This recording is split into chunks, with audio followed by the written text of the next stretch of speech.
తిన్నింటి వాసాలు లెక్క పెడతారు ఆడపిల్లలు అంటుంటారు అందరూ. అంటే అందరూ వచ్చేయచ్చు, ఏ ఆడపిల్లలు మాత్రం ఆ ఇంటి వారసులే కదా, గాంధీ వంశాలే కదా, చేయకూడదని.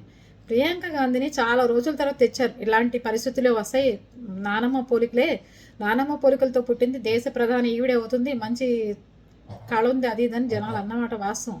కానీ ఇప్పుడు ప్రియాంక గాంధీ గారి హస్బెండే బయటకు వచ్చి మావిడ దేశ ప్రధాని అవుతుంది, ఇతరిత రోజుల్లో ముందు ముందు రోజుల్లో ఆవిడే ప్రధాని అని చెప్తున్నారు. అది అందుకేనండి, ఇంటి ఆడపిల్లల్ని ఎవరైనా కానీ ఎక్కడ ఉంచాలో అక్కడ ఉంచుతారు. అంటే అందరు ఆడవాళ్ళు వచ్చేమాకండి, ఏ ఆడవాళ్ళకి ప్రధానంలో అయ్యే హక్కు లేదా అంటే కాదు.